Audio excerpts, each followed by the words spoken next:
Hello everyone and welcome to episode number 56 of the Spawn Point podcast. Today I am joined by Andy. Hi, how's it going? And we are also, believe it or not, joined by Steve. I know you can't see his webcam, but he is here. Hello there. So next week Steve will have his webcam on. For this week you just have to look at the still image of him with his lovely pink shirt that we always use. Of course, this episode is on iTunes as well, so if you're listening to this on your phone, you can go onto the podcast app on iPhones, you can listen to it on there. You can also subscribe so you get notifications as soon as we have a new episode on there. And like we've said before, the iTunes episodes are a day early before the YouTube ones. If you are listening to us on YouTube, then you get to see our ugly faces. And be sure to subscribe to the channel if you enjoy that kind of stuff. But today... Actually, I should mention that this episode is sponsored by Virtual Gladiators. You get 10% off Minecraft servers with them when you use the code VECTRA. The link is in the description to go to their site. And also CD keys. You can currently get the Division for cheaper than normal. You can get it for $50 or around £35. And again, the link is in the description. But I want to start today's episode like we've started the last few. I know Steve's not going to have anything to weigh in here because he hasn't played any. But Andy, you've been playing some games recently, haven't you? You've been playing not as much as Smorgasbord as before, but you've played a few different ones. I've got a couple. I've been playing the actual Hitman game. So previously I spoke about the beta, I think, but I've been playing the full game, or I say the full game, but the area that's out at the moment. So it's the Paris level. The one level. The one, yeah. So if you buy it, you get the original sort of two levels that were in the beta. So the one in the dock, and then with the party, and then the one in the aircraft hangar. Isn't that first one just like the tutorial? They're just like the prologue tutorial, but you get them again, so you can play through them. But then you also get the Paris level, which is it's pretty much that you go into it and you have to assassinate two separate targets. And there's loads of ways that you can seem to do it. I found out a few things I just want to correct from the last thing that we said. Last time I sort of moaned about everyone, as soon as you sort of get a new disguise, everyone that wears that disguise will recognise you for being that type of person. I was actually wrong. Or they changed it from the beta to the actual game. But it looks like only certain people in that sort of outfit can detect you. I think there's one that I saw from the Paris level about if you... Wasn't it that if you're I think it's from your stream where if you're the bodyguard, then you just can't get too close because they'll start to recognise... Like certain ones are where if you get too close to the person, they recognise your face and go, hang on a minute. Like from a distance, they'll be none the wiser. But if you get up close and personal with them, they can see beyond your uniform and go, hang on, your face is different or something. Yeah, so like there's if you got it turned on, because you can turn off a lot of the stuff there, there's like a little dot over their head, and so say for example you become one of the film crew, certain members of the film crew will recognize that you're not actually that person, whereas before it was everyone in that type of uniform. So that kind of mixes up the Hitman sort of code in a way, which is actually kind of better, because I guess like there would be some people that were like, oh, it must be just a random person, but then someone else might recognize that you're not actually part of the team. And there's also like the opportunities, and again it kind of puts it on default on the opportunities. So every now and again you'll come across these people talking to each other, or there'll be something and it says new opportunity revealing itself, and it shows you a new way of sort of getting the objectives done or killing the people. I actually turn them off just to sort of make it a bit more interesting, and I think it'd be a bit more immersive, a bit more organic, to not have it go, hey, there's this really obvious opportunity, like to figure it out for yourself. You know, like how when I was playing Far Cry Primal, I said about exactly you want to switch it off, the display stuff, so it's not constantly like holding your hand telling you where to go and what to do. Like you have to kind of figure it out for yourself and make it feel a bit more natural. Yeah. So I think that helped me. I mean, you still come across the conversations. It just doesn't pop up and say new opportunity revealing itself. You just have to And like listen in you just have to properly. listen into to the conversations, and some of them like that you'll find like little side stories going on, which not all of them are opportunities, so it can throw you off a bit there. But there's some really fun stuff that you can do, like become the model that kind of looks like you, and you can go to the dressing room and be done up in his makeup, and then go down the catwalk as this model and meet one of the people and put poison in their drink. And there's a lot of different ways it seems to be able to do all the objectives. And it allows you to make your own contracts. So you can go into the level and pick a target and kill them in a particular way, and then you can upload that to sort of the cloud. So you can just pick And a random person in the level and just say they're the target. they're the target. So you'll then have to attack them in. You can have it like you have to be disguised in, I don't know, a member of the backstage crew's outfits to kill them, or kill them with a pistol. So you can sort of make your own contracts like that and almost play like other a- people's. Like a level editor. Yeah, in some kind of like a sense. level editor. And it's going even on the sort of tutorial sort of prologue missions. You can do that. There are sort of the exclusive targets, but we haven't actually got them yet. So that's going to be where there's going to be a time limit to be able to take out a certain target. So I've played it for about 5 hours so far. Just that one level. Oh, well, I guess Just- the dock and the. Yeah, so you have Paris to level. sort of play through the dock twice, and then the sort of then the other one, and then the Paris level. So I'm not sure if I'm for the model that they've gone with. Like I understand why they're kind of doing it. Is so you can sort of just keep on playing over the levels and trying different things out. And then also using the different types of modes and like mixing up with different contracts and everything. But I think I would prefer just to have everything, But and then it's not. come back if I want. Even though it's referred to as episodic, it doesn't really have like a story arc that flows through like from beginning to like end to lead to the next. Is it or I don't know that is it just like here's level 1, here's level 2 a month later? Because there's like 7 levels supposedly that are released every month, like one level every month. And it's like okay, here's one level, which doesn't seem. It would be like because I feel like I have to mention it for the podcast quota for Call of Duty. If you released that game and you went here's one map, and then a month later, like you have one map when the game first comes out, and then a month later you get another map, and then every month you get one new map. But to start with, you only have that one to.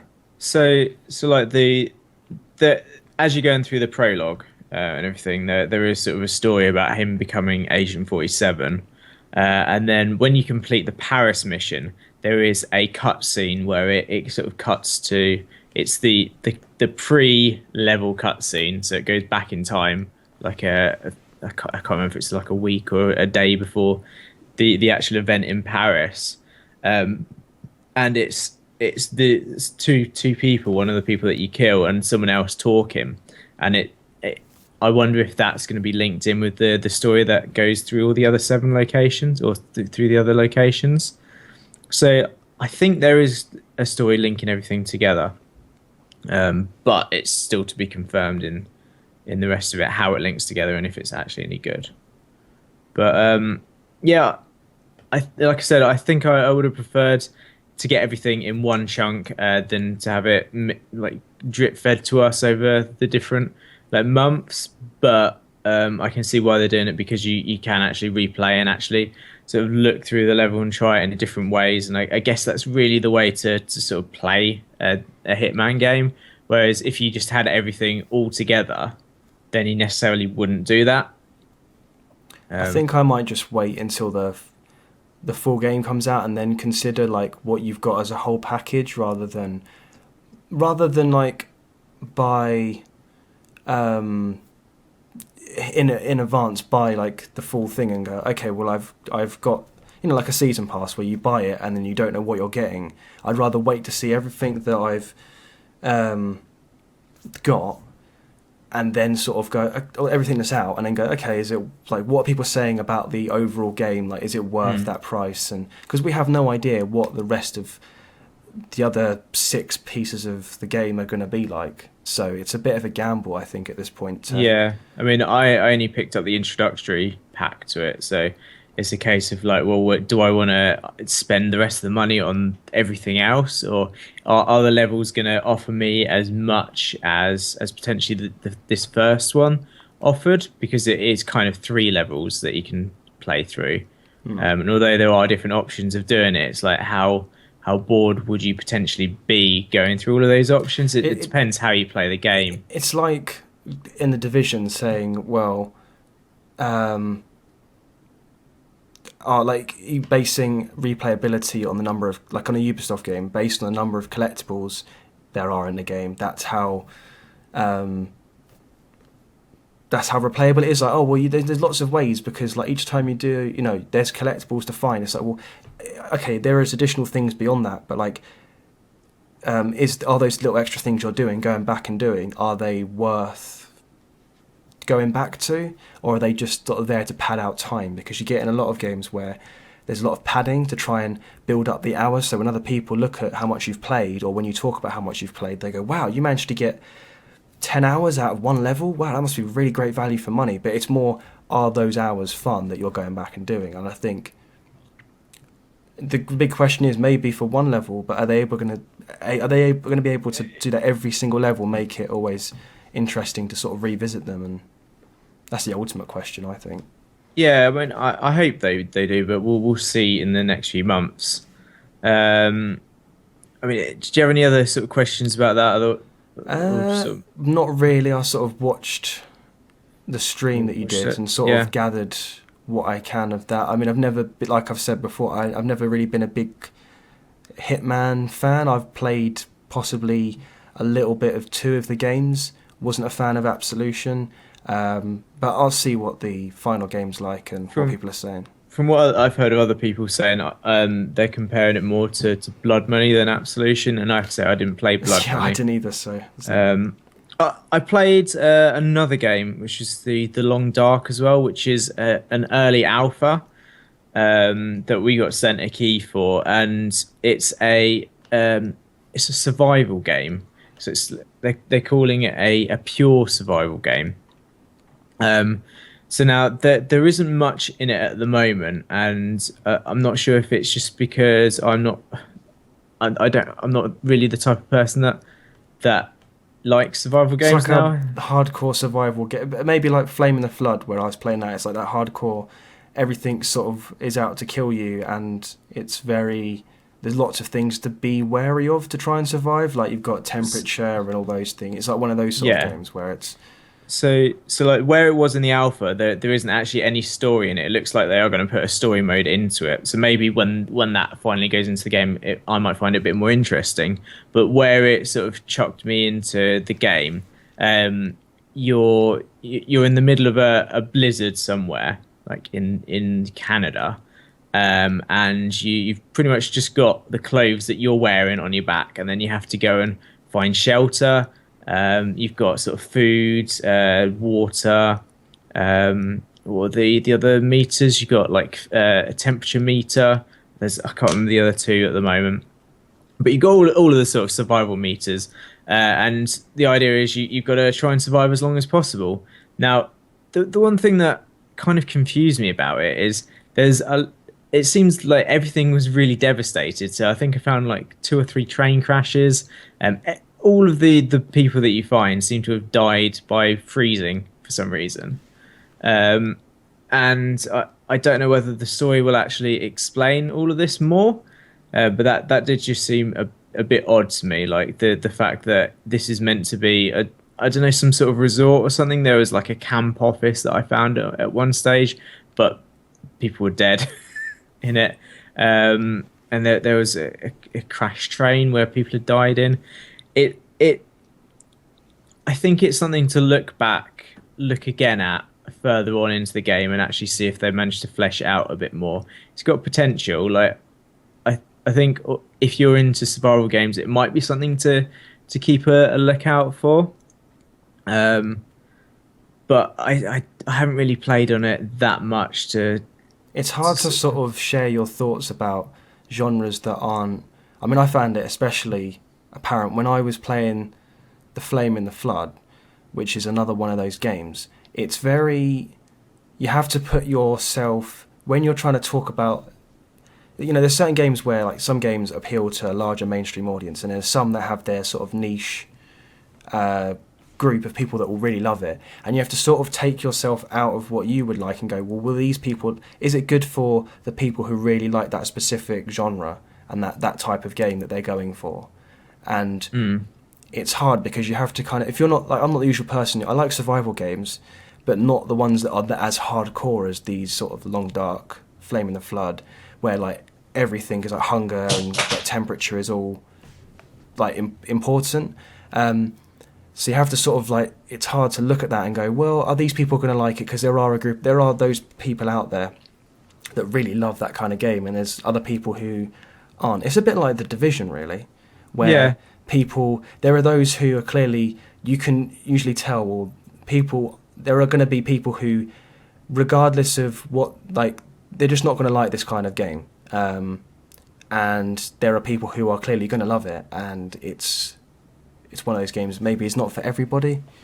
Yeah, just looking on their site, it says the story mode's launching in spring, and it's going to have an episodic fiction featuring dozens of locations and a cast of memorable characters, and a mature plot disaster storyline. So from what I gather, it's going to be like you're in some sort of air disaster and your plane goes down in the middle of nowhere. And I assume, like, it will flesh out, and just because it's such an early alpha, it's probably just putting the everything in, like, the base type of things in it. So it's something that we'll look at again in the future. But at the moment, I don't think there's much to pick up on it at the moment. I think it's worth waiting and seeing further into the game. But Fair enough. It is alpha's alpha. Yeah. Anything else? Any other games? No, I picked up Super Mario Maker again. I just decided to play. I thought you meant you bought it again then. But no, you played it again. I played it again. But Super Mario Maker. Okay. Well, I added more stuff. It's cool. I've been continuing to play The Division. I think now I'm sitting at almost 100 hours. Are you bored of it yet? Well, the thing is that it's the sort of game that the group of friends that I was playing with have sort of, we got to a point where we had done, because you can come back every day and you've got, like, people who play MMOs will know, you have dailies, which are replayable things that you could, like, daily missions that will appear that you can do. And there's 2 daily missions that are hard that you can do, and there's 1 challenging. And by doing those, you get the third currency in the game, which is more like the end game currency, which are Phoenix credits, and they're used to go to, like, the special weapons vendor, and you can buy crafting blueprints and sort of the legendary type weapons from there. But it's harder to get those credits, so you have to keep doing, and those vendors will restock with different stuff every week. The thing that keeps bringing me back to it, and I'm at this point now where, and some of my friends are as well, where once you've done that initial rush of playing loads of the game, you come back to it, but only for like 2 hours every day. Like, you're not playing endlessly every day, constantly. It's Right. more like, oh, come on, I'll do my dailies, I'll see what's in the shops, because the vendors will restock every day. And so when it goes to midnight, a lot of people I know, they'll go onto The Division to see what the vendors are selling, because the only way to get weapon skins for your guns, from what I'm aware of, is the sort of there's like a appearance vendor that you can get in your base that you can buy, or unlock, I should say. And at midnight, he'll restock and have a new weapon skin every day, and you could go, oh, there might be a really cool one there. So you go there, and there'd be new clothing that you might not have. So you come on and you check the shops, and you sort of get into this daily routine of, I'll come on, see what all the stores are selling, and then I'll go out and I'll do my dailies, get my credits, and then I'll go back into the Dark Zone and get some, and rank up, and try and get some good loot there. But yeah, I'm still playing it. It's just not that concentrated amount of, like, 10 hours a day that I was probably doing before. it's still fun to play. Like contrary to what people might say, like the gameplay, like the shooting itself, is bullet spongy. But if it wasn't bullet spongy, the rest of the game would not work. It would just not, like, loot would have no purpose. The sort of whole aspect of the strategy, like none of the strategy that you'd have to apply will work. The skills would be pointless because you can just two-shot an enemy. I mean, with some of the snipers, you can quickly pick off enemies. It's just been smart with like having a sniper that has a good amount of damage and that you get headshots and pick them off. So it is possible to sort of kill enemies quickly as a sniper. But I've sort of gone on mini Twitter rants already about, it's like saying that Diablo series, like Diablo 3, going, oh, that's sword spongy because you hack away. And I think I've figured it out, that the reason why some people complain about the Division being bullet spongy is because it's more, unlike Borderlands, unlike Diablo, unlike Destiny, because you're fighting against you're not fighting against creatures and all this. That sort of suspension of disbelief of, like, you know, the reasoning to go, oh, well, it takes a lot of hits isn't there as much. Like, they might have armor, so you go, oh, well, it takes more hits. But I think people have an issue where they see this sort of realistic setting in these regular, like, humans like me or you with guns, and they expect it to play out like a regular traditional shooter. The problem is it's not a traditional third-person shooter.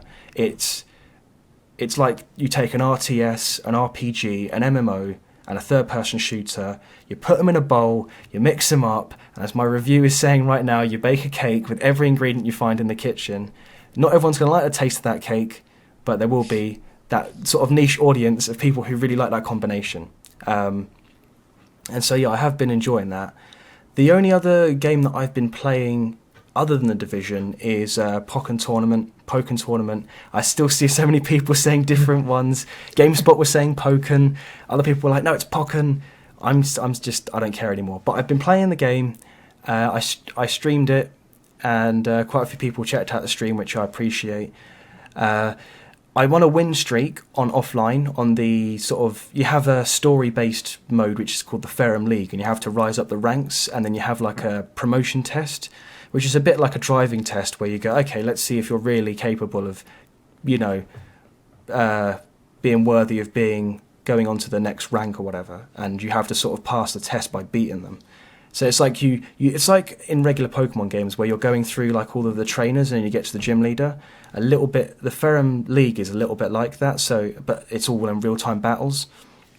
So, is it hard at all? 'Cause, like, well, from what I've got so far, I don't know if it's just because the learning curve is the sort of difficulty curve is very gradual, or if I've just been doing better than Nintendo would expect an average player to do.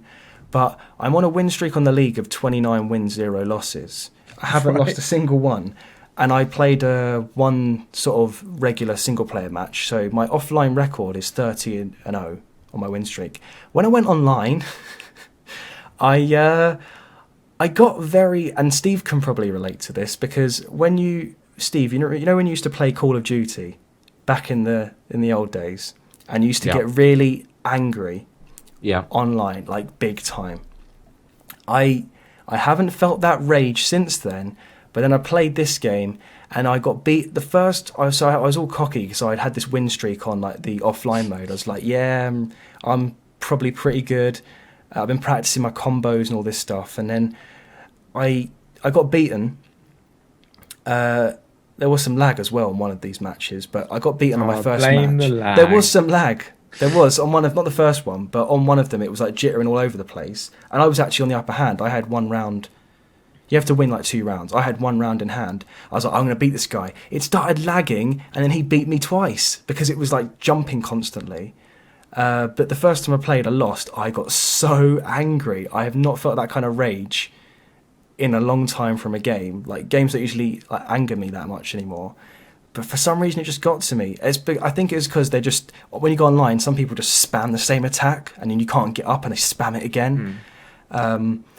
What are the? Because I watched a couple of videos on it, and it looks like halfway through the fight, or at various points during the fight, it switches phases from like the sort of traditional fighting phase to more of an arena type Yeah, style. I'm still trying to get my head around the purpose of there's like two phases. There's a field phase, which is where you can run around and you're sort of more further apart. Certain moves will initiate this dual phase, which is where you're closer, you're zoomed in, and you can't really move left or right. It's more like It's like a forward traditional or fighter. yeah. Type So thing. you would use left to go backwards.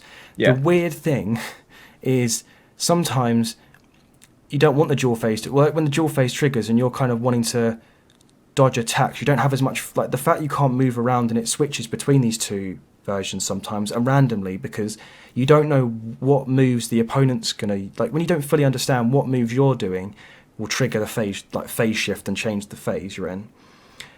It's like a fighting game where the camera angle constantly changes based on what moves you do, and you can like switch it back to the other phase. But when you switch to that dual phase, like a traditional fighting game, left is back now, and then when you go back to the field phase, which is zoomed out, back is back, left is left. So when it's teaching you combos, it was telling me on like the combo menu, because I thought, oh, I'll learn what Pokemon's using Lucario. I was using Lucario. He's like a fighting type Pokemon, and he had his combo list, and it said to go back, and I was in the dual phase, so I was pressing the back button like this combo's not working, and it didn't tell me. I didn't realise because it's actually left. So you're constantly having to switch your brain has to constantly think of like, oh no, now I'm in these control layouts. So the control layout changes as the phase changes, and then you can't do certain moves in certain phases, and that kind of, I don't know how I feel about that because it's a little bit manic, it's a bit chaotic at times because it's like, oh, shift to this phase. Like, what? Like, Are you a big fighting game person? Like, I'm just trying to figure out if is that just adding an extra layer to fighting games and adding like an extra layer to all the combos, and if someone is a veteran sort of I don't know, Street Fighter or Tekken or whatever, would that sort of appeal, the added complexity, or does it detract from the game? well, I do like some fighting games and I have played them, but I'm not this like hardcore. I play all the Street Fighters. I know all the characters, but I have played the occasional Street Fighter game. I used to play Marvel vs. Capcom, one of those games. But I don't play them like religiously. I just feel like these phases are a little bit unnecessary. I don't know. It's not too much of an issue because it is still like.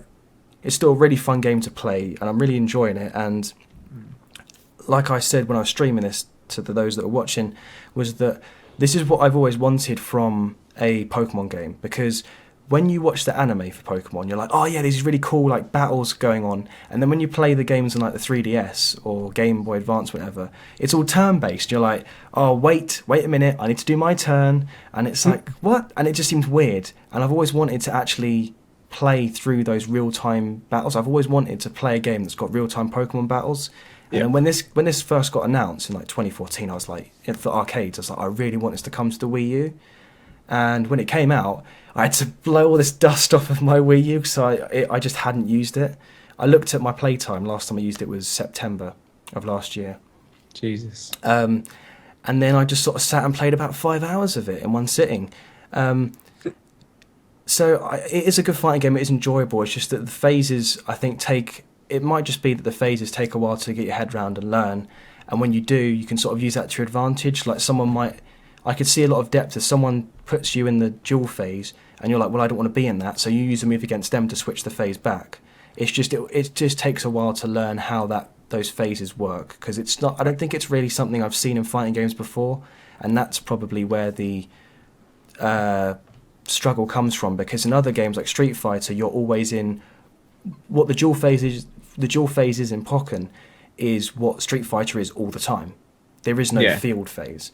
So Can you lock it into like either a duel or a field phase mode just for a battle You don't know or because you don't anything? have any. It just Because it flips when you do it's very attacks. important that you're both in the same phase because it, like I said, it affects the moves that you do. It affects Yeah. how you can move. And I stuff just like that. wondered if they'd put in like a specific Oh mode, right. like hey, you can play it like a traditional fighting game in this one, and you can't switch phases I or haven't really messed around with the settings that much because you can do custom friendly matches online and make your own settings. I haven't looked at those. okay, And you can do the same for single player. I haven't really messed around, so I can't really comment because I okay. don't know what's possible there. But overall, I have been enjoying myself playing it, and I haven't touched the single player offline stuff at all because I'm waiting until Tuesday, and then I'm going to continue my win streak and see if I can keep that going. Because for those who watched it last time, it got very tense last time. I almost lost the streak on a few occasions, and somehow like managed to win the overall match. So some people seem to enjoy me playing that and watch me play that. So I'm going to be playing that again, and I'm sure that it's just a case of getting used to it. But yes, that's all I've been playing is the Division and Pokken Tournament really. I know Steve hasn't played any games recently, but is there anything you've got your eye on that's coming out in the next few months or fairly soon? I know Doom was probably Yeah. on your list. I was Is just that about to probably say the that. next game then for you? That will be the next one I will buy. I'm not looking or thinking about buying anything else at the moment, apart from that when it comes out in May, doesn't it? Is it May? Yeah, like middle of May sort of time. Yeah. So that's the one I'm not looking at any other games. Well, actually, Not been playing Black Ops 3 at all. oh mate, don't even get me started on that game.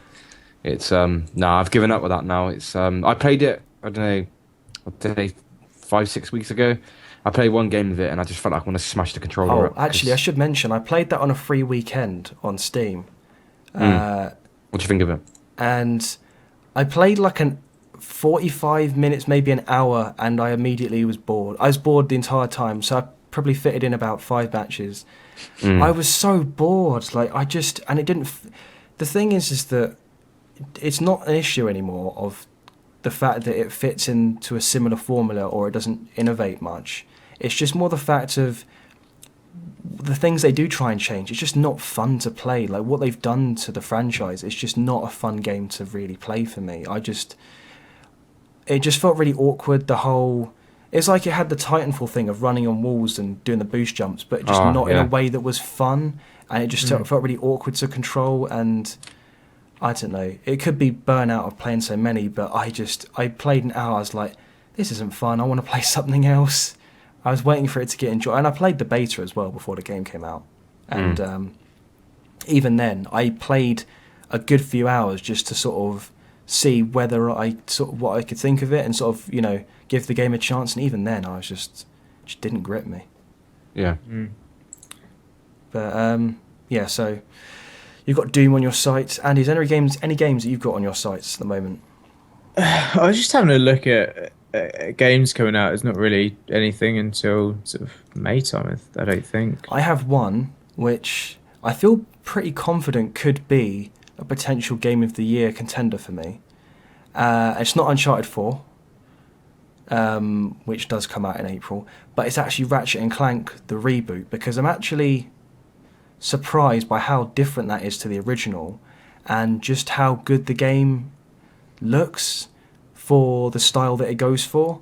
Obviously it's not going to be, I mean, in a weird sense it is realistic, but at the same time it's not realistic because you're a sort of like a rabbit type thing running around with a robot, but it's all those awesome weird guns that they have in the game, and a lot of the comedy. It's that sort of fourth wall breaking. It's got a similar kind of comedic style to Borderlands, and also a bit of Saints Row, but more like Saints Row the Third, not like Saints Row the 4 where it got ridiculous. But that sort of fourth wall breaking, but like acknowledging that some things are a bit silly.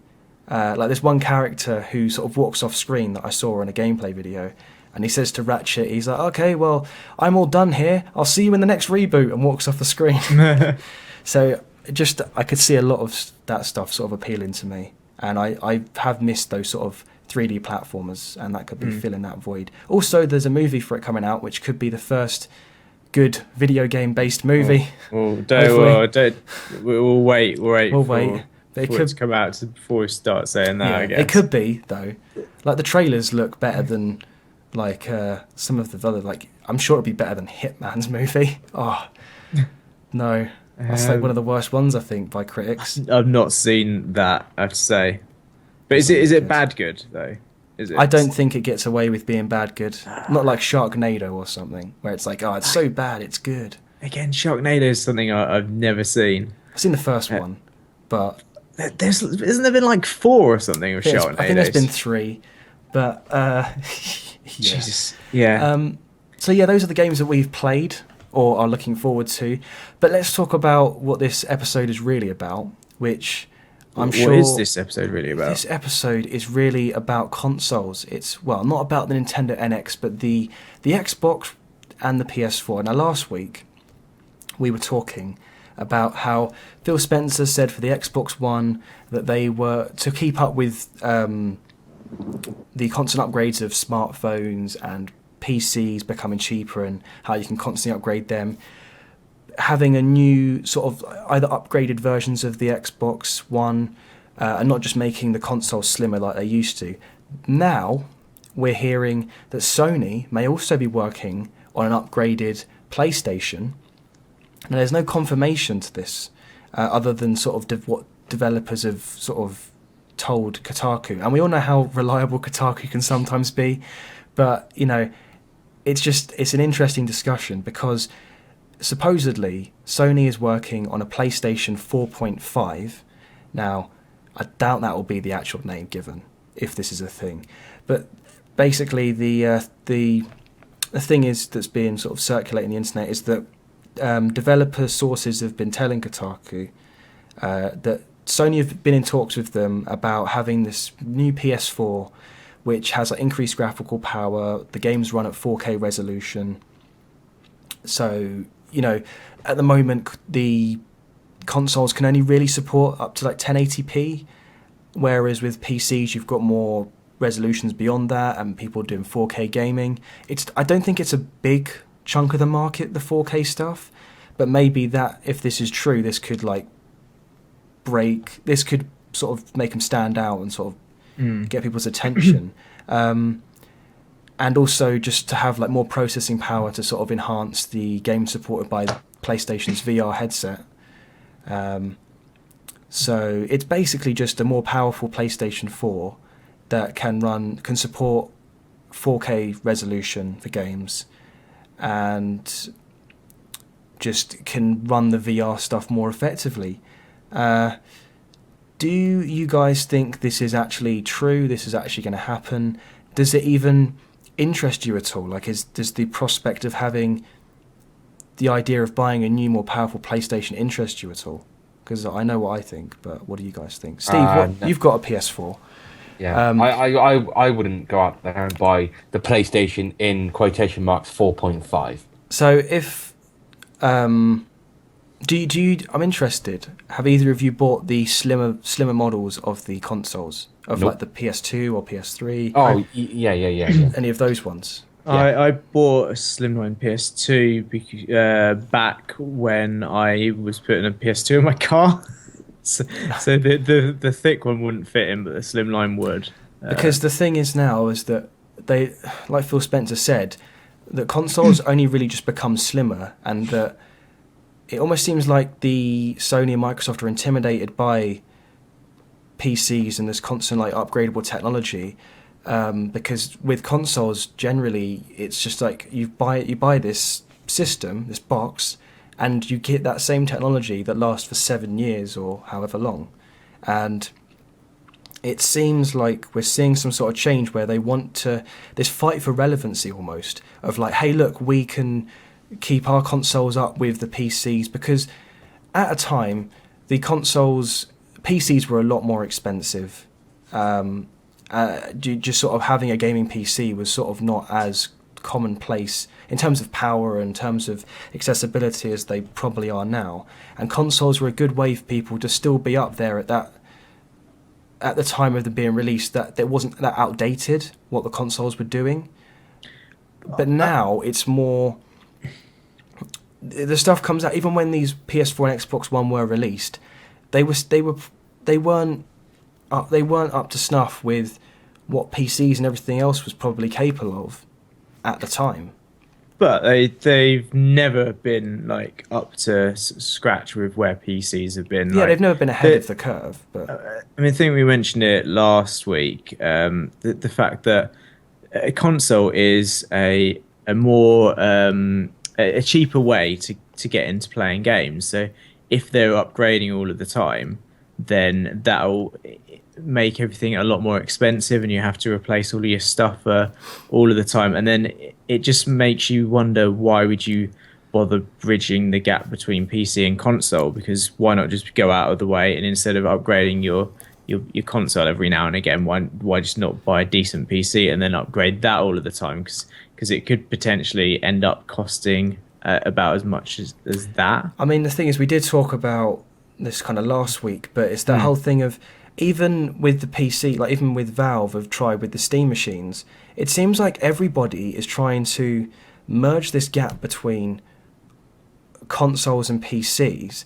And I guess the ultimate question really is, do we need to bridge that gap? Is it really necessary? Because people who buy consoles buy it for different reasons than why people buy PCs.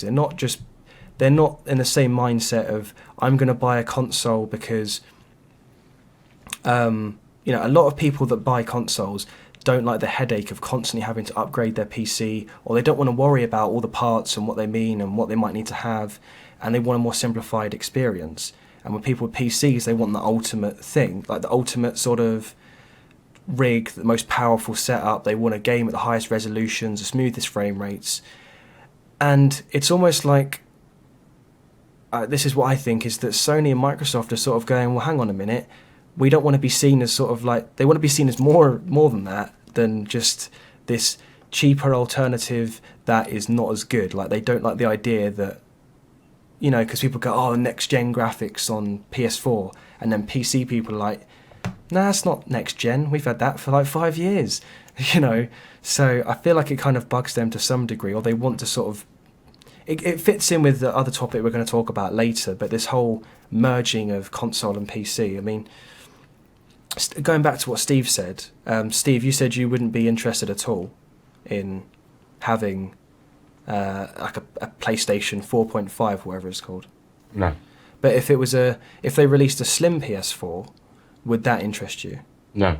That wouldn't interest you either, even though in the past you have bought slim models. I had a slim PS3. Okay. What was your reasoning behind buying the slim model of that? Because my last PS3 broke. Oh, okay. So it wasn't because if the PS3 was fine, you don't think you would have gone and bought a slim? No, I wouldn't have. No. I mean, there's not really much point. That, like, the one thing that I could potentially see Sony doing, is potentially releasing a PlayStation 4.5, but not necessarily with upgraded resolution. 4K sounds ridiculous. I'm not being funny, but could you imagine people who own a regular PS4 and then those who own a 4K PS4, whatever it's called, and then the difference, and having us to sort of, wouldn't you have to? I don't know how that would work. Would you release? It goes back to the Xbox thing. Do you release like different versions of the PS4? This is the PS4 4K version. This is the PS4 regular disc. Like, do you just sell them separately? You'd probably just end up with people just going, oh, I'm not going to release my game in the full 4K and just releasing it normally. But I think if they are going to do like PS 4.5, the most likely thing that they're going to do at this stage is combine the PlayStation VR breakout box into a PlayStation 4. So you just get the PS4 with maybe the PlayStation VR, like the headset, and maybe like the camera and Move all combined together. So you'd get the one console and then a separate camera. Just from the perspective of a regular console user who has never owned a gaming PC and does not know anything about that scene, if they go, oh, I've bought a PlayStation VR headset, and then they say, well, if there's a new PlayStation announced, you go, well, hang on a minute, what's wrong with my current PlayStation 4 running the VR headset? Is it just running? People would start to question, why do I need a new system? Is there something wrong with my old one? I think that's what probably a lot of... If you've got a VR headset and they go, well, this new one runs the VR stuff better, we go, well, hang on, does that mean that my current one runs it terribly? No, I'm not saying it would. No, I'm not saying you will. I'm saying as I'm saying from the eyes of a regular console user, if Sony did that, would you go, well, hang on a minute, are they just not confident that the current PS4 can run this VR stuff as well? And that's why they're like, it would make maybe them doubt, be a little bit kind of concerned as to whether VR can work that well in a regular system they have. Maybe. I think the more likely spin they'd put on it, it was like, hey, do you want to have like a load of mini towers on your desk, or do you just want a PlayStation console? Because I'm not sure how big this breakout box is going to be that the PlayStation VR ads, because I haven't actually like physically seen it myself, but it is going to be a separate thing to the PlayStation. So if they just combine it into one box, they can just say it's a space saving thing. If you want VR and a PlayStation, maybe they'll get some people convert into that. Maybe they'll just get some people buying the PlayStation VR and having the miniature tower city. It just seems more of a... do you know what's funny? Is that people own a console. I'm not speaking on behalf of every console owner, but a lot of people, I would say, that own a PS4 or an Xbox One, and actually, I'd probably ask Steve, why do you play more on your PS4 now than worrying about gaming PCs? Like, what is it that draws you to the PS4 more? Because my gaming PC's out of date now and it can't run any of the high games. I could run some of the top games, but it's on very low, So settings. would you say that it's less of a headache having a console? It's less of a headache having to worry about whether your system is more powerful enough. Right, put it this way, right? With a PC, if a new game comes out, say that your PC, there's no way, even on low settings, that you could run it. On a console, you're guaranteed to play those games because you won't have to upgrade your console to be able to play Doom or whatever, because in 5 to 10 years they make a new console, you could still play that console, but they just wouldn't bring the games out on the PS4 or whatever. The thing is that I think with a lot of people that own consoles is that, and I know some of my friends that are like this, they don't like they wouldn't or don't, depending on whether they've thought about it, the headache of maintaining a PC and being always being concerned about, well, can this game run on my system? And I think a lot of the thing with consoles, the big strength is people don't have to worry about, will this game run on my system? There's always that guarantee that I know if I go in and buy a PlayStation 4 version of this game, it's going to work on my PS4 like everyone else's system. And by having these upgraded versions and worrying about, well, do I need a different... just the whole confusion we've had here of, well, do you need separate discs to play on the 4K resolution? And does that mean that... Do I get a discounted price if I trade in my old PS4? How often these upgraded systems going to be? Is it going to be worth... Like, all of these questions are going to give people a headache. And that's the kind of headache that probably comes with being a PC gamer. Like, the same kind of headache. Like, people who own a console don't want the headache of what comes with PC gaming, but then if they make gaming consoles more like PC, then there's no alternative out of that. If you have too many different models, I think I said last week about if you're a parent and it's Christmas and you go, Jimothy really wants a PS4 for Christmas, and then you're like a 60-year-old woman. Actually, that's a bit old, isn't it? For Jimothy. I don't know, you're a 30-year-old, 40-year-old woman, maybe, somewhere in that age range, and you go, I'm going to buy him a PS4. And you go into the game store, and they say, okay, well, we've got 5 different models. We've got the PS4, we've got the PS4.5, the PS4K, the PS4 VR experience. And as a parent, you'd be like, I don't know what to get them. You can imagine how hard it would be as a parent to buy your children a gaming PC. It's easier for a console because there's just one system, and I think people like the fact that consoles and PC are different because it caters to different audiences. Yeah, I feel like we are just sort of covering old grounds again. Like we said last week. I mean, if they only did the one upgrade in this console generation, like I know we probably wouldn't like buy it, but the PlayStation is still selling lots of units per month. Would that attract a new person instead of getting the old PlayStation 4.0? Would like, oh, the new one's coming out instead of going for the old one. Well, from Steve's perspective, from asking him, he'd say no. Like I assume if they're going to do that, they're going to cater to new people to the market and not current users. I'm a little confused, right? The PlayStation 4, the Xbox One, they're both powerful systems, on their own standpoint. Yeah, why make a new upgraded console? Because they're not.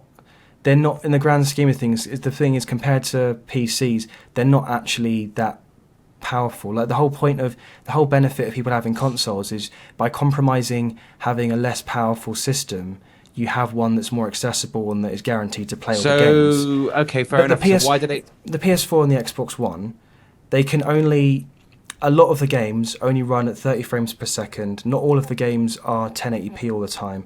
Especially, you get games that are like 900p resolution and run at 30 frames per second. And then you get someone who plays on PC and they could play at, 4K resolution, 60 frames per second. Yeah, but I mean, why did Sony and why did Xbox bring out a console that wasn't as on par as where PCs... I know PCs are always evolving, I understand that, I do understand that point. But why did Xbox One why did Microsoft and why did Sony bring out a console knowing that they, in a few months' time, they're going to be, we're going to release these, PlayStation 4.5? I think maybe that's not the initial plan. The thing is that they're not releasing these consoles going, we know that... They know when they release these consoles that they're not going to be as powerful as most gaming PCs, but that's not why people buy consoles. They don't buy consoles because of that reason. People tend to buy consoles because there's less of a headache when it comes to configuring a gaming PC. And you think about all the things that you have to worry about, and you go, I want a gaming PC. Okay, what processor do you want? What CPU do you want? What processor cooling do you want? Hard drives? Do you want solid state drive? When you've got a PS4, it's all built for you. Everyone's got the same thing, so you know that you're not missing out on what someone else has got. Look, I understand, right, that a console, and I think this is going to be my argument, but I understand. Well, I believe that a console will never ever be as powerful as a PC, never, because PC components are updating every single week or maybe every day. There's always a new part coming out. But with consoles, you don't hear on the news, there's a new part coming out. You can upgrade this part, and that part. So it's interesting to hear from you, Steve, because when we had this conversation on the last episode about the Xbox One, we sort of didn't... We know what we sort of had our general thoughts, but from you, you're sort of also on that side of they shouldn't really bother. Is that what you would say? Like they shouldn't bother to bring out a more powerful one halfway through? Right. At the end of the day, right, this has been out... When did PlayStation 4 get released? November 2013. Right, so it's come out... it came out in November 2013, yeah. We've got a good console. Yeah. A good console. PC is powerful on its own. So why bring out another console that is going to be more powerful, can do this and do that? I'm just happy with the console I've got. I don't want 4K and 60 frames per second. I mean, I can understand why Microsoft might want to do it because, every single month, again, we see Sony ships more units than Microsoft, so maybe they're like, okay, we want to try and iterate on our current console to get ahead of the Sony. I think the thing is, though, is that it goes beyond that. With the Xbox, it goes beyond the whole graphical capabilities, because a lot of the time what you see is developers scaling back a game so that it's the same on Xbox One and PS4, like it runs at the same resolution, same frame rate. They even did it with, I think it was The Division. They said something about how it's not as powerful as it could have been because they didn't want to be unfair to console users or something like that. There's this whole thing of each platform going, we don't want to make it too different, or we don't want there to be, so that platform owner doesn't feel, like they've got less of an experience. But I think it goes beyond resolutions and power and stuff when it comes to the Xbox, because it had a rocky launch. Rocky launch is an understatement. The launch of the Xbox One went terribly, and it's all Don Matrick's fault, I would say. And all of because of that E3 presentation. It's the same with how Xbox 360 did better than PlayStation 3. Eventually, I think that the sales-wise, they kind of ended up the same, PS3 and Xbox 360. But if you look back at the launch and the announcement of the PlayStation 3, when they announced that price, and everyone was like, oh my god, I'm going to need to get a second job, because this is like $600. And Xbox 360 had a better launch than PlayStation 3, and for a lot of the case, like Xbox 360 was more the console of choice for a lot of my friends, and a lot of people who had a PS2 went to Xbox 360, and it sort of led the charge. When the Xbox One had a horrible launch, and the PlayStation 4 came out, all of my friends had Xbox 360 went back over to PlayStation, because they're like, well, this seems like it's the better system. It seems like they know what they want to do with the PlayStation. And with Xbox, it seems a little bit more like they were so confused. There was lots of confused messaging, like, is it a games console? Is it for TV? No, it's for games. Okay, and they just had so much changes and tweaks to it. And also just, I think, it might sound like such a tiny thing, but Xbox One as a name, it almost verges on that confusion of people who thought that the Wii U was an accessory for the Wii. I feel with PlayStation 4, it's clear that you have PlayStation 3, PlayStation 4. You went Xbox 360, Xbox One. It doesn't make no sense, really, does it? It looks like it's an add-on to the... People get confused, I think. Maybe not so much with the Xbox, but there's less of... I'm sure these things all It makes me feel that there's going to be an Xbox 2, like Xbox One, Xbox 2, Xbox 3, Xbox 4, and Yeah, I mean, I would disagree with the fact that people get confused, because I don't think it is as confusing as the Wii U naming. Not so much, genre, but people don't. It just seems a bit odd, because people will say there was a confusion when people were saying that Xbox One. There were a lot of people thinking, "Are you talking about the original Xbox?" Because now you have to say the original Xbox. You can't say the Xbox One. And so you have to say, oh, the original Xbox. Then the Xbox. But it is more about that bad launch. But would you say, Steve, that consoles and PC should be kept... They each have their own appeal and should be kept separate. We shouldn't be merging them together and closer together to form this weird... Well, you can't, like, you get these gamers that say, like, they're only on console because they can't afford to buy a PC and whatever, and they say, oh, my mate's got a PC and it runs much higher, like, on games and that. Well, you can't ever get a console that's going to be anywhere near what a PC is going to be able to output, because it's just like 4K, 60 frames per second. As we know on console, you can't get anywhere near resolution like that on frames. Like, some games will only run 30, and some games struggle on 30, You'll never get it. I don't understand why these console developers are thinking that they're going to make a new console and they're going to try and make it as powerful as a PC. You'll never get there, because PC is always upgrading. I think the thing is that they both seem to be selling fine. Like, yes, okay, the Xbox is not selling as well as the PS4, but the Xbox One isn't selling badly. Like, they're not. No. It's not a failed console. It's just that the PS4 has been a lot more successful. I think it was because of that, like you said earlier, because of the launch of Xbox One. I think the question I always get to is, and it's the same with all of these upgraded things that aren't PCs, is why buy if you're the kind of person who goes, oh, I might buy this new, more powerful PS4, you must ask yourself, hang on, if I'm more interested about upgrading my console and having more powerful parts, and I don't like the power of the old consoles, and if the fact of having a more powerful system and having the best graphics is more important, you go, well, hang on a minute, why don't I just buy a PC rather than constantly buying these upgraded consoles? Why don't, because it says to me that you're making your own console, I said this last week, but like, you make your own console redundant by going, oh, we've got an upgraded version of our PS4, but then you go, well, I'll just get a PC if I'm concerned about graphical power and fidelity and all that stuff, rather than accessibility and price, just get a gaming PC. And gaming PCs have the whole thing, you don't have to worry about backwards compatibility because you can play any of the PC games from, there's no... Well, some of them don't run as well anymore, but for a lot of it, it's more accessible in terms of you could play a game from 10 years ago much easier than you can play a game from 10 years ago yeah, for like PlayStation. there are the sites that do upgrade the original games to be able to be played on today's PCs. Yeah. So yeah, I mean, we all seem to be on the same boat, really. That I think that they need to be kept. It's better they could be kept separate because each one benefits each party differently. Yeah, but I mean, like I was saying, I wouldn't be surprised if Sony doesn't come out with a PlayStation VR PS4, like with everything together for people that want to get into VR, haven't got a PS4 at the moment, and they just ship everything together in a nice box instead of having a skyscraper thing on your desk. That's the only thing that I reckon at the moment Sony would potentially do. I don't think they'll upgrade graphics at this stage.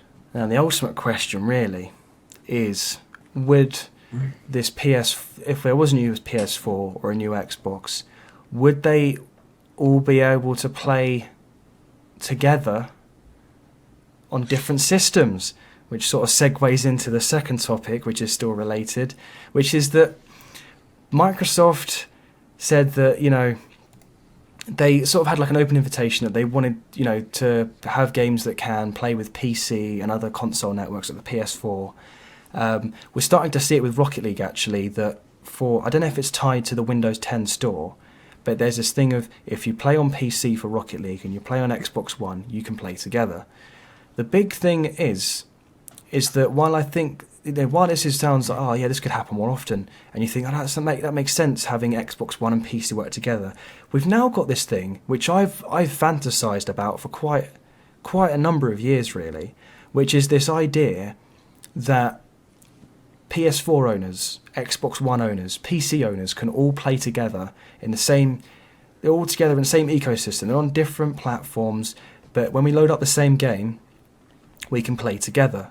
So, for example, Steve may have The Division on PS4, and then I've got it on PC, and we can play together through, from different systems. So Microsoft sort of said that they're sort of open to the sort of idea of cross-platform play between Xbox One and Windows 10, but it sort of goes further on between that sort of whole thing of cross-platform play. And PS4 for Sony, they responded back to this. They didn't kind of directly say like, yeah, we will do this or we want to do this, but they did mention that for other games in the past, like Diablo 3, they allowed users on the Xbox 360 to transfer their saves over to the PlayStation. So I think we've seen it with GTA as well. We've seen it happen with saves, where you can transfer your save from one platform to another. And ultimately, what's to say that it's not possible that we could all play together? I can think of one thing for PC that would provide a bit of an issue or maybe an advantage, especially with shooters. But I'm interested to know what both of you... I know Steve said he had some sort of viewpoints on this, but I'm interested to see what both of you think about this idea. First of all, whether you think it is likely that it could actually happen where we could all play on different systems and play together. And secondly, whether you would like that idea. So I guess... Go for it, Steve. Steve, if you want to sort of start off by... first of all, do you think this is something that could likely happen where everybody buddies up and we all play together? I don't think so, no. I don't think it would ever happen, but I do like the sound of it because I've got friends that are on Xbox One. They went over from PlayStation 4 to Xbox One, and I would like the fact that I could play with them while being on a totally different console, but I don't think it would happen, to be honest. Has both developers actually suggested they may look into doing it, or is it just Microsoft said so basically Sony pretty much, trying to find the quote. They said that they were happy to have the conversation. But they more said the word of, they didn't say outright say, we're happy to work with Microsoft, and, No, they said like developers. I And don't they think use that term developers. Do you know? I really don't think they would work together, and I don't think it would work as in a way that would. I just can't see it. Two rival companies working together. Okay, let's say in an alternate reality. Let's say this is confirmed to happen, and like E3 it gets revealed that this is something that is being worked on. Would you like the idea of? I mean, you've already said like you have friends on Xbox, and it like would that seem like a really? Do you think that could work for you? Like you think even with, because my concern would be with PC is that, well, mouse and keyboard, with a mouse you can aim a lot quicker probably with a gun than you can with a controller, and so I feel like there's maybe some worries with balancing issues between the sort of advantages of using different controller layouts. Yeah, it depends on the type of game. Like something like Rocket League, for instance. If that was, well, that is going to be cross compatible. Like having a keyboard and mouse, I don't feel like that would give you much of an advantage at all. You'd most likely, if you're going to play it on PC, I would assume play it on a control pad anyway. I think with racing games like that's the thing, isn't it? Like racing games, people on PC will probably more than likely to use a controller or a steering wheel, and on consoles you use a controller or steering wheel. So it seems maybe for that. But I mean, even with the fact that, like, if you're playing, I don't play racing games generally, but I assume that if you're playing them online, like one person could be playing with a steering wheel, one person could be playing with a controller, and the steering wheel could arguably give you an advantage over playing with someone with a controller. So there is also that type of thing that you need to be aware of as well. So just because someone has a keyboard and mouse on one type of game doesn't necessarily mean that within the platform itself there can still be sort of divisions of control inputs. I'd be fascinated to see how it would work though, like how that would even be achievable. But for years I think especially years ago when Steve had a PS3 and I had an Xbox 360. And we were like, we want to play together, but we can't because we own these different systems. And you don't want to... And sometimes there's only certain games that you would play together. So you're like, I don't want to get a completely different, a new console, just so I can play this one game with some of my friends that own that system. And then you go... And then there's this thing of like, well, I like playing on my Xbox, and I prefer the controller of the Xbox controller or something, but I want to play with my friends on PlayStation, but I don't like the system or the interface, or I don't like I can't get my Xbox exclusives that I get on my system, because then you go, well, I've got my PlayStation now, but the whole reason I got my Xbox was some of these exclusives and the controller and all these things. And I think it opens up that possibility of like, well, I could play with some of the people on PlayStation on this one game that we've both got because it's cross-platform, but then when I'm done with that I can go and play Halo or something. I could do that all in the same system. I'm just fascinated to know how that would even be possible.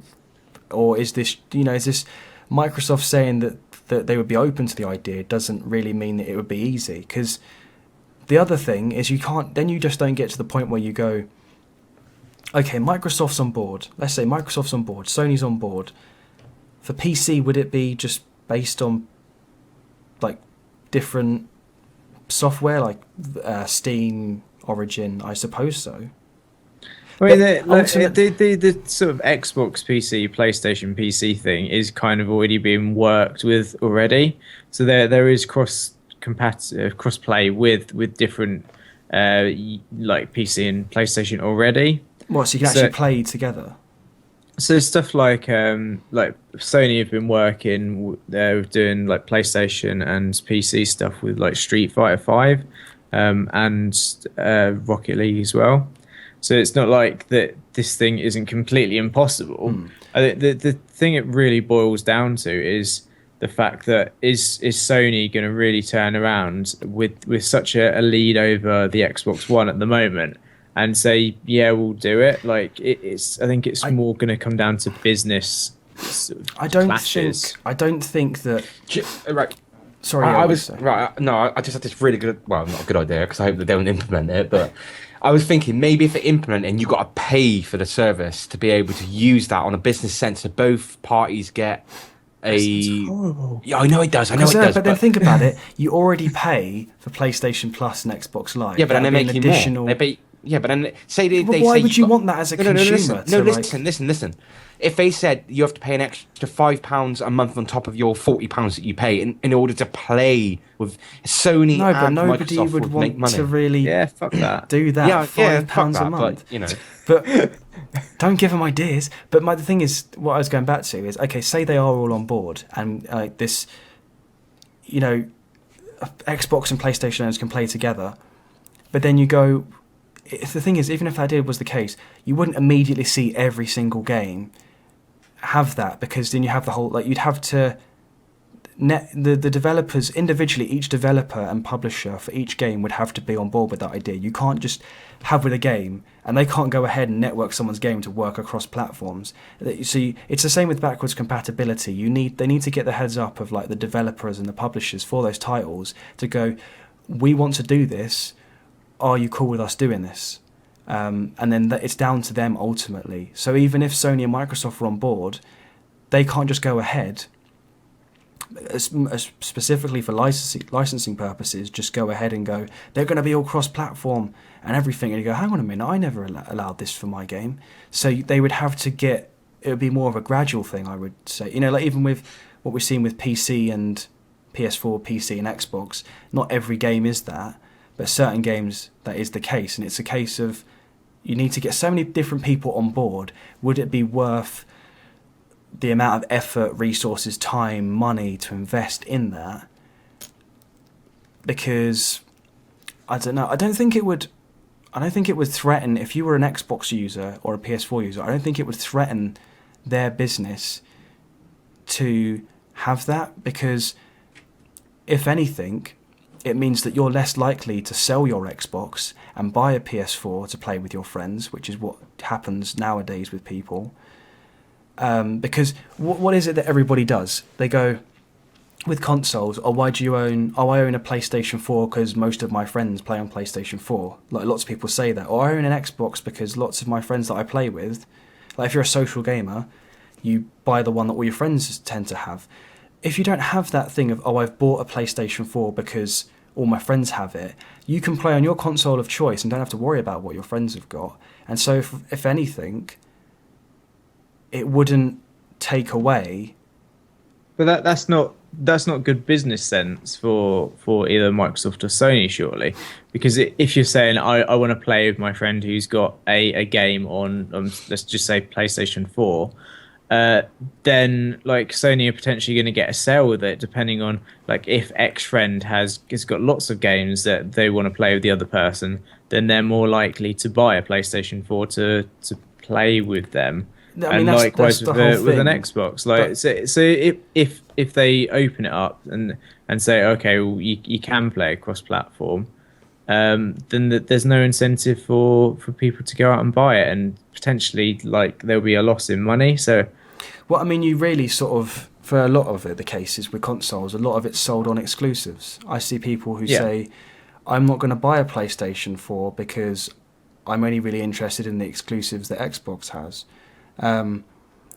But it does go back to that fact of, depending on how smoothly the process was, if the process of having cross-platform play was smoother than backwards compatibility has been, and a lot faster, I think it wouldn't be as much of a loss in the fact of, you just focus more on those exclusives and selling people on that idea.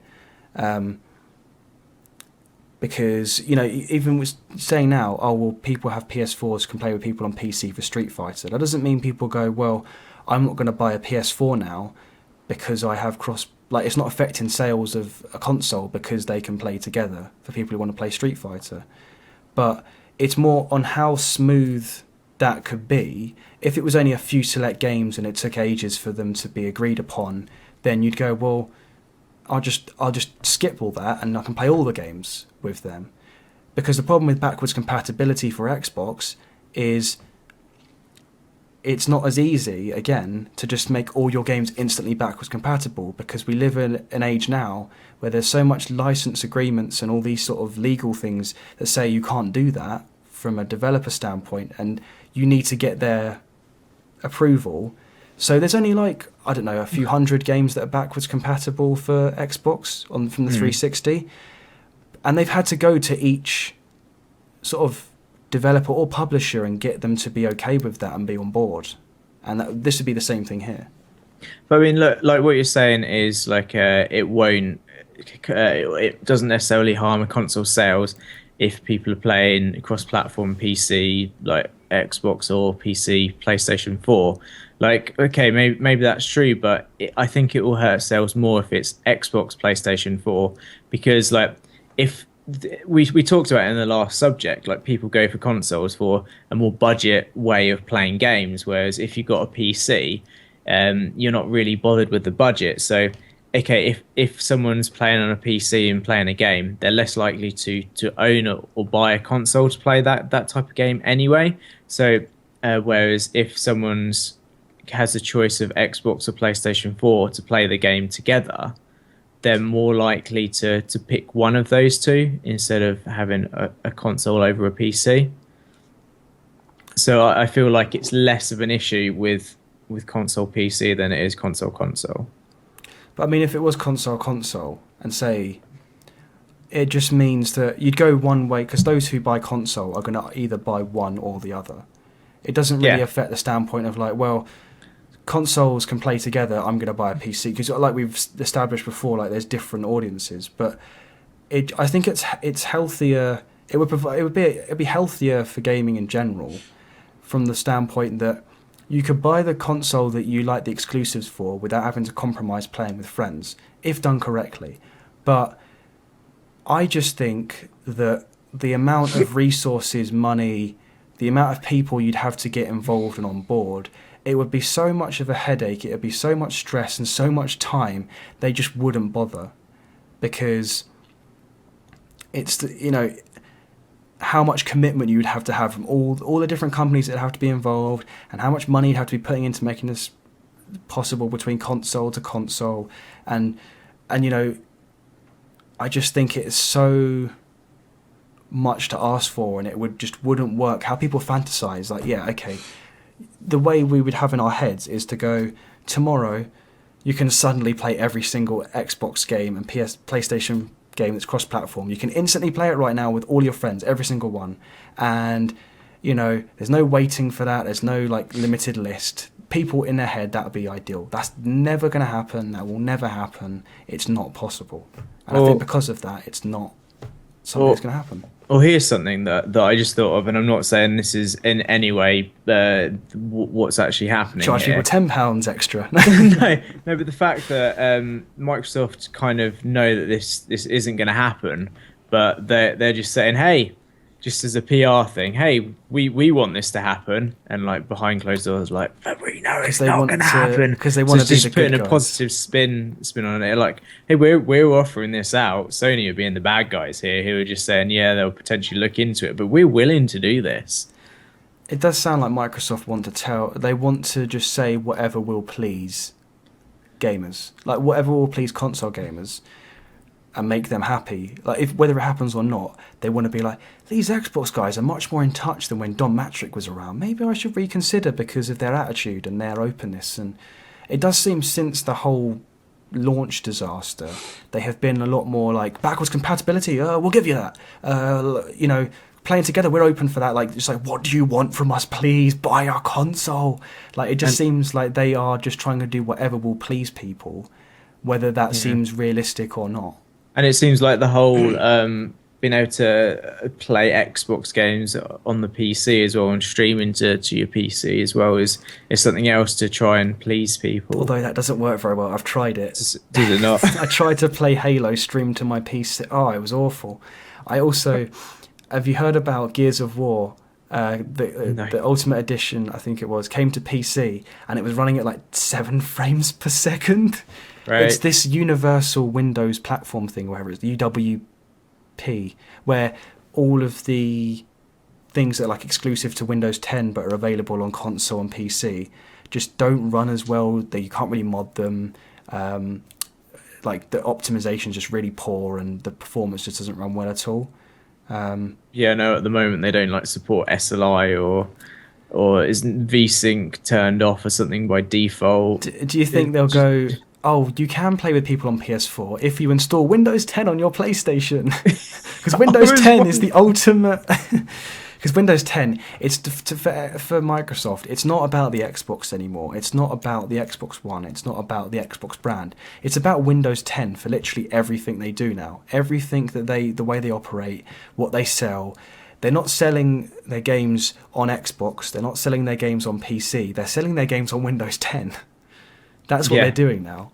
And they're trying to really strengthen their software rather than their hardware, which is why it makes it odd that they would have their upgraded Xbox One things. But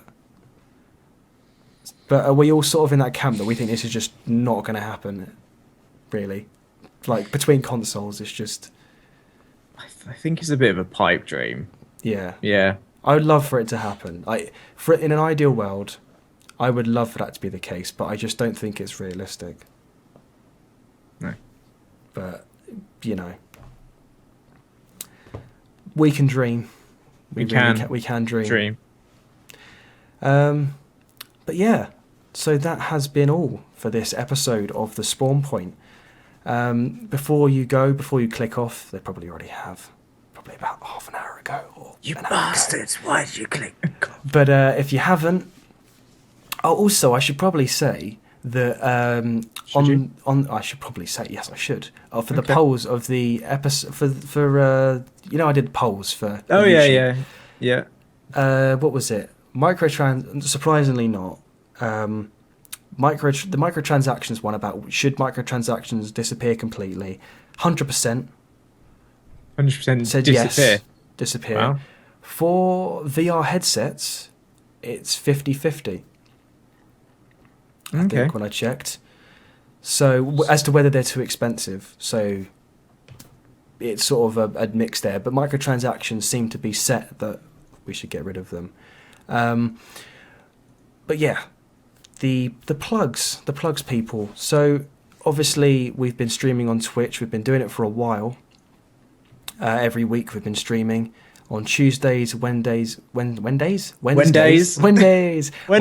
and Fridays. So Tuesday was what I was streaming The Division, but by the time you're listening to this, I would have streamed Pokken Tournament for this particular week. On Wednesdays, it is Fallout 4 with Andy. He's continuing his journey through that game. Friday is, as we always like to say, I won't do the noise this time, but our mystery stream. So Fridays could literally be anything. It could be a group stream with lots of us playing.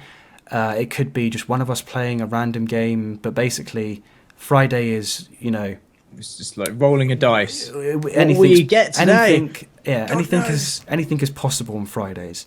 So yeah, Tuesdays, Wednesdays, and Fridays. Twitch.tv/Vectra Gaming. Go there. Yeah, like, Twitch.tv/Vectra Gaming. Don't subscribe, that's not a thing. Click the follow button, become a follower, and then you'll get notifications as soon as we go live. It will tell you, and you won't have to miss another live stream ever again. Also, we're on Twitter, twitter.com/Vectra Gaming. Facebook, we are facebook.com/Vectra Gaming Network. Our personal Twitters, mine as always is at VectraMattJ, Jay, not the letter. Andy's is... at Ryu101, RYEW101. And Steve's Twitter is... Vectra Stevie B. And also on a little side related topic, I have decided that I'm going to try and start up my own personal channel on YouTube. I have no idea really how often I'll upload or what I'm going to upload. I have a general idea. I've made the channel, I've made a channel banner, but beyond that it's sort of unknown. But who knows? Maybe I'll have that sort of be a thing in about a month's time. Maybe I sort of if I do sort of start doing that, I want to plan out properly what kind of stuff I'll do. It won't be every day though. I've not got enough time to like do a video every single day. Why not? Damn it.